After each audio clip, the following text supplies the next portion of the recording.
A very good morning. Welcome to the Early Edge, brought to you by BetMGM, the sportsbook born in Vegas. We already got the chat popping. We got a great show for you today. We got some NFL. I've got an early lean, or actually an early play when it comes to the Windham Championship. And of course, we'll be all over Major League Baseball. We got at least 4 picks there. Speaking of picks, we gave some money back last week. We were having a pretty good July. 2-7-1. That's certainly not going to get it done. Let's see. Amag's really the only shining star here. The play I gave out while tying a tie ended up being a tie, but I do have to concede here. While this was a push, you lost a little bit, maybe about 1/3 of your stake amount, since all 3 players landed at -4. So it's a push, but it's actually a small loss there as well. We got a rebound. I mean, there's just no other way to say it. Again, the front part of July was very good. The middle part of July was very good. And then we've had a bad turn. So let's rebound here with the stars of the show here on a Monday. I see you, Jeff Stenberg, David Tock, Aaron Taylor, Achilles TPS, Matt Snyder, Mike McClure, PropStarz. Ladies and gentlemen, we are Ramondre Stevenson days away from football season. Of course, that's 38. PropStarz, we're so close. How you doing, buddy? Doing great, Sia. What's up, guys? Good morning, good afternoon. Hope everyone in the chat's doing well. Fired up. The sun is shining. Close to NFL season. We're still in the dog days of summer. MLB's heating up. I think it's a good time of year. Sniper, MLB is heating up. We're going to be on the network show together. PropStarz and Mike, I think I know you guys are on that as well from 12 to 1 today on CBS Sports Network. We're going to be talking MLB, and we're going to do our NFL team betting profiles for a couple of teams that I'll name later. How you doing today, Sniper? I'm good. We are Danielle Manning days away from the NFL season. Bears rookie free safety on the last Super Bowl team. The Super Bowl that Devin Hester took the opening kickback, and then nothing else happened, and the rest of the game didn't count. Rex Grossman was the quarterback. That was back in the day where people were saying, hey, you don't necessarily need a great quarterback. It was Rex Grossman, then Trent Dilfer with the Ravens about 7 years earlier. That was electric. That was my first year living in Miami. And I think the Super Bowl was down there in Miami that year. That kick return. Raining. Yes, it was raining. That kick return was absolutely electric. I had a chance to interview Devin Hester, really nice guy. He had some stories for me about Sean Taylor in his Miami Hurricane days when they played together. Mike McClure, how you doing today? I am fantastic. Ready for another golf tournament. You mentioned MLB heating up. It is definitely heating up today. I've counted 10 outdoor games with the temperature north of 85 degrees with humidity today. Wow. It is the best weather of the season in 2 particular parks. Wow. Okay. Well, we're going to get to that. And Mike, I got to tell you, I've got, I guess it's an official pick. It's not like a normal Monday pick for me. I've got an outright to give out. If you follow me on Twitter and if you're in the SportsLine Discord, you probably know where I'm going here. I'm going to an 80-1 shot that I know Mike, he might not love it this week, but he certainly liked this guy last week. So we'll get into that a little bit later. Sniper, we're going to kick off with some MLB. You've got 2 plays for us today. What are they? Yeah, just going to go basic, a couple money line plays here. First, I'm going to grab the Tigers. I lost with them twice last week, but I am going to go back to look, they had what I think is going to end up as the worst stretch of the season by a big margin. But they got back on track Sunday. They were up 10-0 until they gave up 4 runs in the 9th. So it was a big blowout victory. They do hit left-handed pitching better. They've got Eduardo Rodriguez of the Diamondbacks coming to town with his 5.50 ERA. The Diamondbacks are in selling mode. They were awful last week. They got their teeth kicked in pretty much all week, including by the Pirates. So I like this spot for the Tigers. They finally got the monkey off their back. They got the win on Sunday. They have a team that is playing bad baseball coming in, who knows they're about to lose some players. And, hey, the Diamondbacks might even trade some guys before the game starts. So I like the Tigers in this one. Not a ton of juice on that for the Tigers being at home.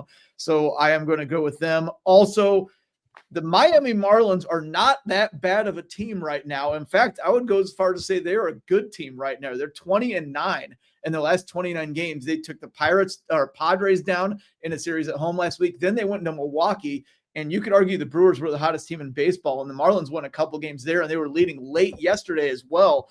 I like the Marlins on this money line, plus money in St. Louis. Edward Cabrera on the mound, a little bit of a showcase. He's rumored to be on the trading block. Andre Palante on the mound for the Cardinals, 9.77 ERA in his last 3 starts. So I'm going to go with the Marlins here to grab the victory and say hot. And usually I always throw out a home run play here as well. Gonna look at Sacramento against JP Sears, one of our favorite plays all year. The left-hander JP Sears, Mariners in town. I'm gonna run with Julio Rodriguez on the home run play there. All right. We got a home run play. I'm sure there's going to be plenty, by the way, of baseball questions for most of you, frankly. But Sniper and Mike and PropStarz will be bouncing those off you as well. We got the Tigers money line and we got the Marlins. You're right about the Marlins. There's a lot of these teams that we think of as just really bad teams historically and even this year that are just playing a lot better than I think people think. And certainly the Marlins are one of those teams. Mike, the Braves are not one of those teams. The Braves are a team that have been extremely underwhelming. Obviously, their season does appear to be completely lost. You can correct me if I'm wrong there, but you're going to a Braves first 5 type of play. What is it? Yeah, give me the Braves first 5 team total. Went over 2.5 here, -125. I really think the number in the first 5 should be 3.5, closer to even money. But the fact that you can get this on one swing of the bat, essentially with a 3-run home run, I like this a lot. First of all, they are facing a left-handed pitcher who is 45 years old. That is Rich Hill throwing for the Royals, making another start here. We're talking about an 87-mile-per-hour fastball, 73-mile-per-hour curveball. While they could struggle later in the game when they see different velocities, I think they get to them very, very early here. When I look at this Braves lineup, yes, it's been a lost season, but one thing remains that it's still built to hit left-handed pitching, particularly for power. And when you go to Kauffman Stadium, it becomes one of the best hitting environments in Major League Baseball when you're talking about the summer months. It is going to be the warmest day of the year here in Kansas City.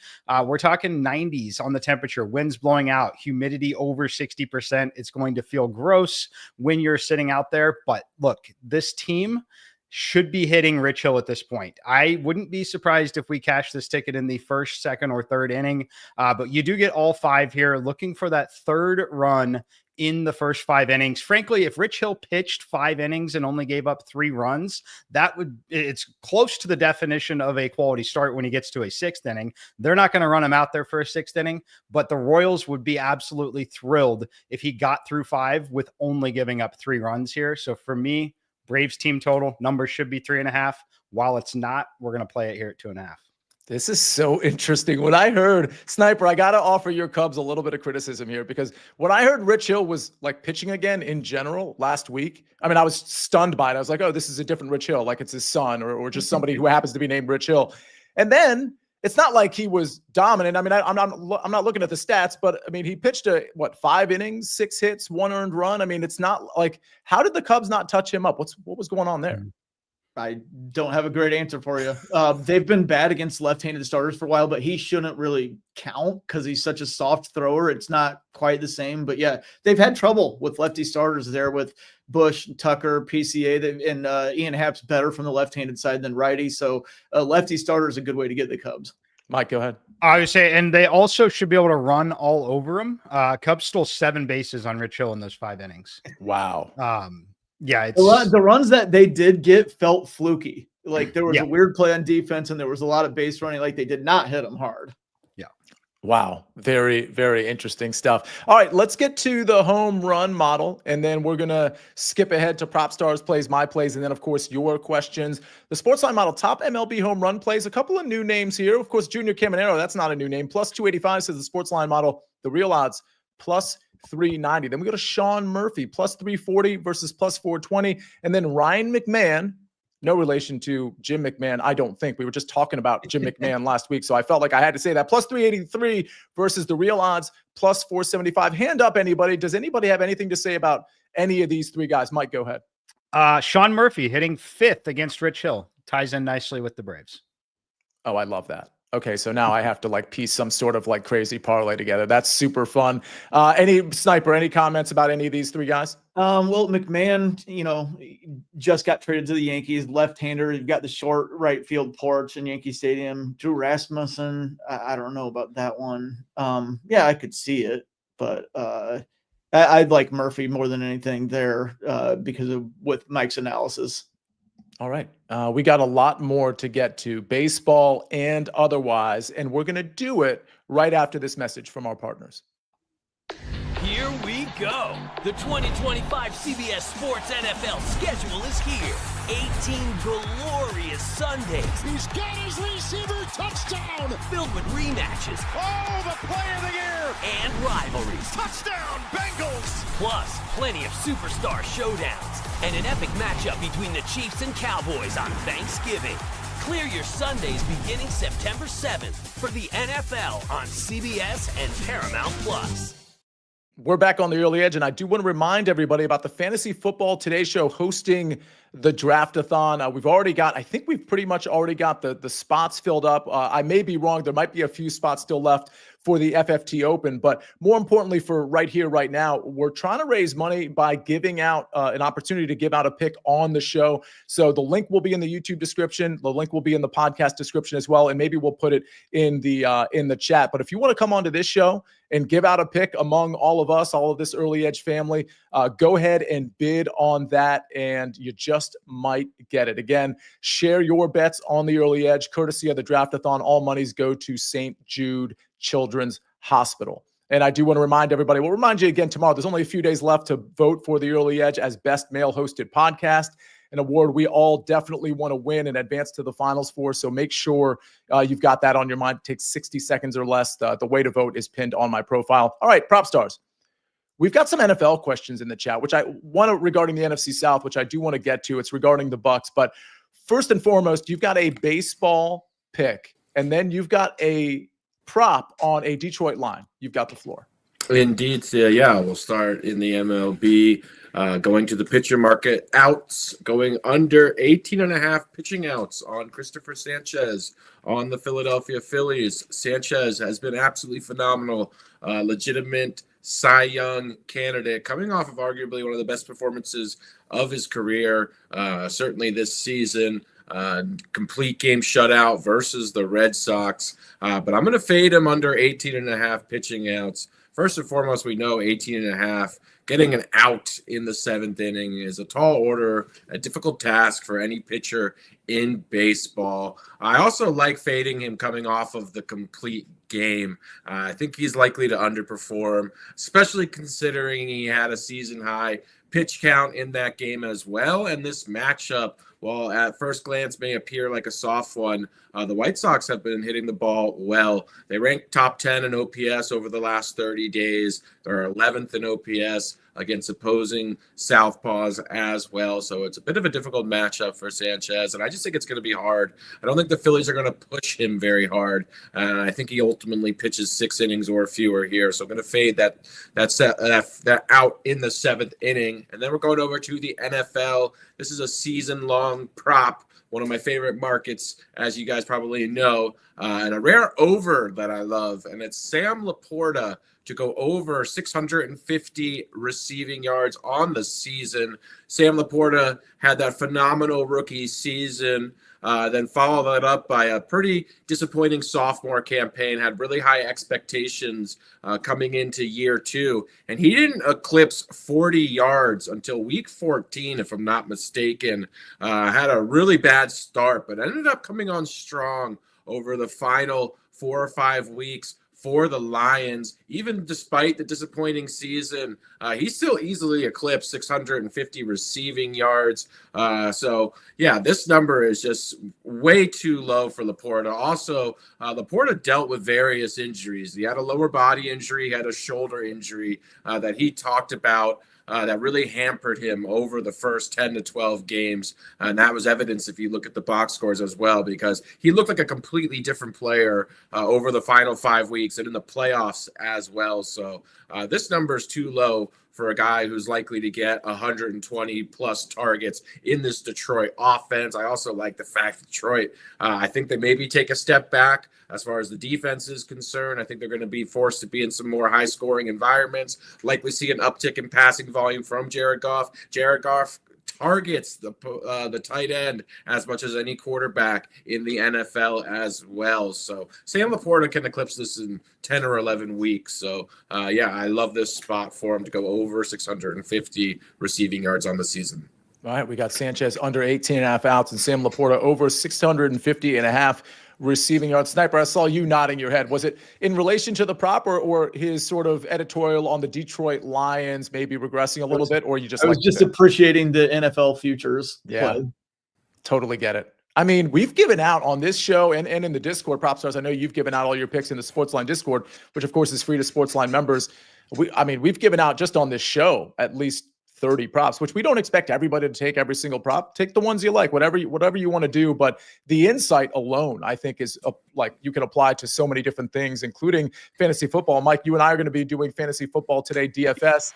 Before people know it. I'm very much looking forward to that. But there was a question, Mike, directed at you, and any of the others can chime in here. It relates to the NFC South. So let's just stick with football for now. Then we'll get to some of your baseball questions before we get you out of here. The NFC South, it was, Wayne Moak said, do you like the plus money on the Bucs winning the NFC South? I will tell you, Mike, before you answer the question, in some markets, it's actually at like minus 110. So if you can find plus money, that's certainly the better number. But Mike, obviously in the NFC South, at Carolina, we got the Saints. Who am I leaving out? Oh, the Atlanta Falcons, of course. What do you like in that division?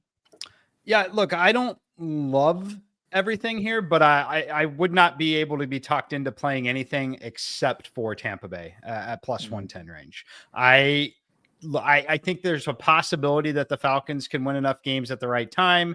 I think that the Carolina Panthers could take a step forward at some point, but I ultimately think it's still one more year before the division gets overly competitive.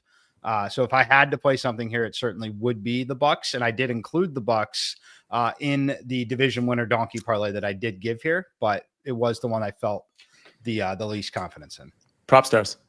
I'm extremely high on this Bucs team. I think their ceiling is 13 or 14 wins. I think Baker Mayfield could potentially compete for an MVP award. Love everything they did in the offseason. Baker quietly had an MVP caliber season last year. And I think there's a massive gap personally between the Bucs and every other team in that division. I do agree Carolina likely to take a step forward, but they're still a ways away. Atlanta just has a very top-heavy roster, did not have an impressive offseason either, just really lacks depth. I think the Bucs are a very well-constructed roster. I think they have a soft schedule. I think Baker Mayfield is playing like a top 5 quarterback. So I think this Bucs team, if things break right and they stay relatively healthy, can win 13 or 14 games, and I love them to win the division. 13 or 14 games? Yes, Wow. 13 or 14 games. Only one team in football last year beat the Eagles, Ravens, and Bills, and I believe it was the Bucs.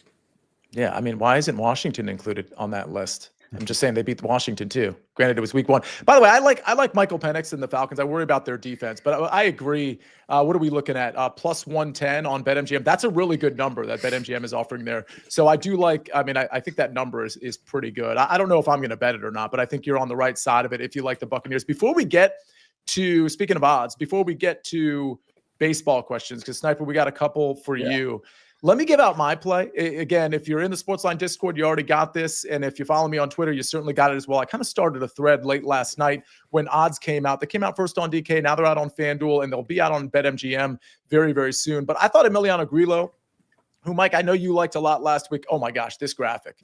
The early wedge. Again, this is the early edge, but this is an early wedge, early winner. It's Emiliano Grillo to win at plus 8,000. Listen, this is not a crowded field when it comes to talent. It's actually probably a little less talented than what we had last week. This is at the Windham Championship. You're looking for accuracy off the tee. You're looking for good ball strikers, guys who can score.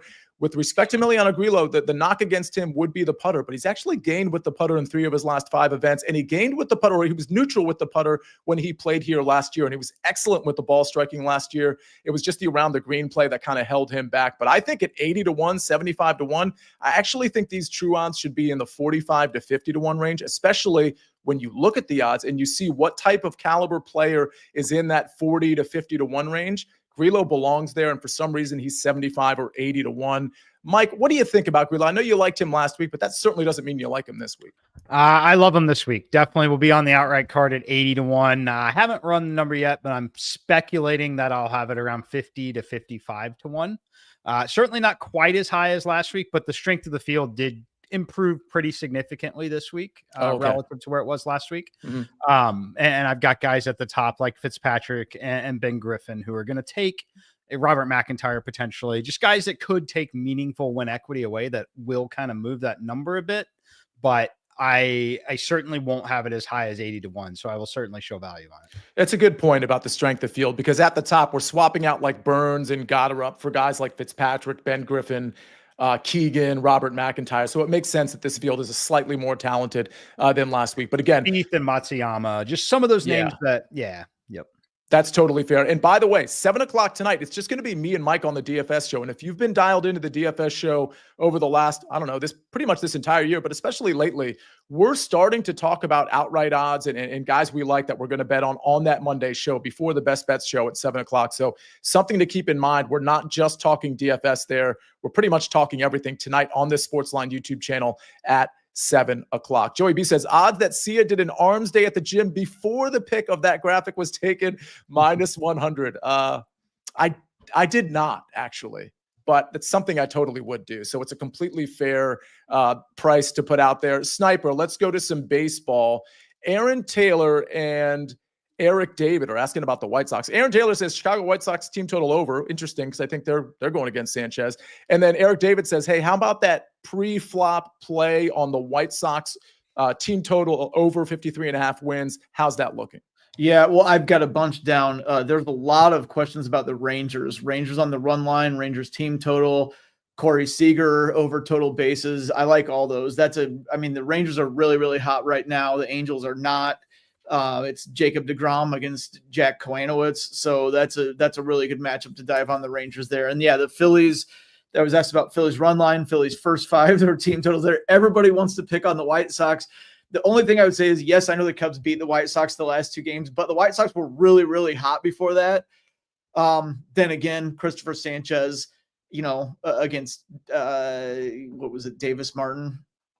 Davis Martin. So yeah, it's a very good pitching matchup there for the Phillies side. So yeah, I could run with the Phillies on that too. Also, Nick Kurtz total bases. How about that game Friday night? That might be the best offensive game in baseball history, tied for the most total bases. Blue Jays money line. They're against the Orioles and what was it? Zach Eflin. Yeah. Yes. Bassett against Eflin. I mean, as good as the Blue Jays have been playing right now, and they lost on Sunday, that's a good spot there. And then Liddy asked about the Mets money line against the Padres. They're out west. The Mets have won 7 in a row. They've won a lot in a row. I kind of feel like they're probably due for a loss, and it's Dylan Cease against Frankie Montas. I know Cease hasn't had that good of a year, but that's more of a stay away from me.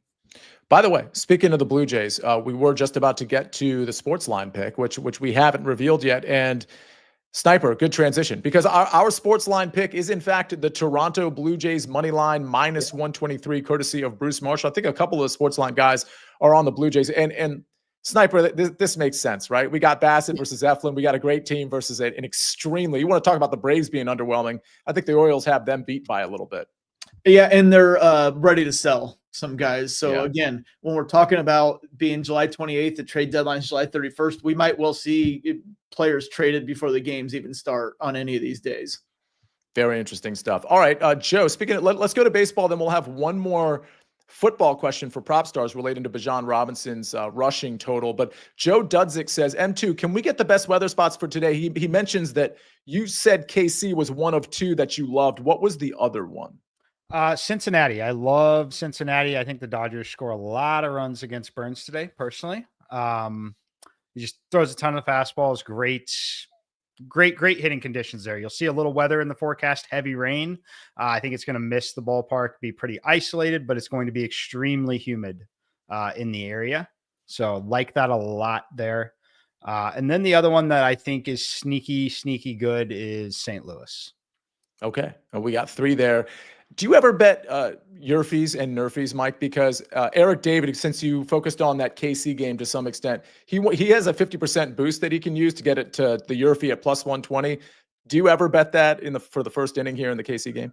I don't mind it, but I would prefer a larger sample size generally, just like looking at first 3, first 5s. But yeah, I think that there's an extremely likely scenario that the the Braves score. So what I would probably do in that sense, other than I don't know if your boost is specific to yes run, no run. If it's not just a general boost, I would consider boosting Atlanta only to score in the first inning. So taking their team total in the first inning over half a run. And you're probably, I'd have to look up the number on it, but it would be significantly better. Absolutely. Absolutely. All right, let's transition to football. Wayne Moak wants to know, oh, one more thing. I apologize. Wednesday at 2:00, we have our live betting show. We're going to have about 4 games going around that time. Do not forget, Wednesday at 2, we haven't done this in about at least 6 weeks at this point. So we're going to do a few more, but the next one is coming up this Wednesday on the SportsLine YouTube channel. We're going to be following these games and betting these games live. PropStarz, Wayne Moak wants to know, do you like Bijan Robinson to go over 1,200 in Atlanta? I do, except for not enough to bet it over the course of the season. Just difficult to rush for 1,200 yards. You have to stay healthy. That position, you just absorb a tremendous amount of contact. If I were to bet on any running back, Bijan would certainly be at the top of the list. He's still young, hasn't had major injuries, etc. But yeah, it's just that's probably only a position that I would look to fade. Although I'm not fading Bijan, I wouldn't take any season-long totals on running back overs. Okay. We've got so much more coming your way when it comes to just NFL bets. I mean, the closer we get, the closer we're going to get to giving out week 1 lines, right? I mean, we're not there yet. Maybe some preseason stuff. We'll see if anybody thinks they have an edge in preseason, but we're about to see helmets and pads within a week, I believe, for the Hall of Fame game. And then it's preseason, and there's just going to be a ton going on NFL wise. But of course, we've got all the other sports to carry us along the way as well. I think that'll do it. Let's take a look at the recap screen before we get everybody out of here. We've got Braves first 5 team total over 2.5, courtesy of Mike McClure. That's -125. And then Sniper, Tigers money line -124, and Marlins money line +108. PropStarz says Christopher Sanchez under 18.5 outs at -155, and Sam Laporta over 650.5 receiving yards at -110. And then, of course, the Blue Jays money line -123. That one courtesy of Bruce Marshall. And a little reminder here, the early wedge, early winner, Emiliano Grillo to win at +8,000. Certainly play that at +7,500 if that's where your book has it. And then, of course, the top MLB home run plays, Junior Caminero, Sean Murphy, and Ryan McMahon. Those are the SportsLine model top MLB home run plays. And these are 3 of the top cappers on not just the Early Edge on the SportsLine YouTube channel, but also on CBS Sports Network. You can find all of them today at noon for an expanded Early Edge, Wednesday at noon, and Friday at noon. I'll be hosting, I believe, today at noon and Friday at noon, just so everybody knows. We're going to be doing our NFL team-by-team betting profiles, MLB, bets, storylines, probably some WNBA, a lot to come along the way as well. So a lot coming up on this Monday, but this entire week. Ladies and gentlemen, that was a great show. Thank you, Sniper. Thank you, PropStarz. Thank you, Mike McClure. And of course, thank you for Ben on the 1s and 2s and 3s and 4s. We got to have Ben make an appearance. He was making an appearance during the NBA playoffs, like here and there. Ben, you got to come on the show soon so we can see your face as well. We appreciate you very, very much. Thanks, everybody, for being in here. Don't forget about CBS Sports Network today at 12, but particularly me and Mike going back and forth tonight at 7 o'clock on the SportsLine YouTube channel for the DFS show that sometimes also gets into a betting show as well. We'll take all of your questions at 7 o'clock as it relates to the Windham Championship. Have a great Monday, everybody. Stay positive. Let's look for a bounce back recap screen tomorrow morning. Ladies and gentlemen, we rest our case.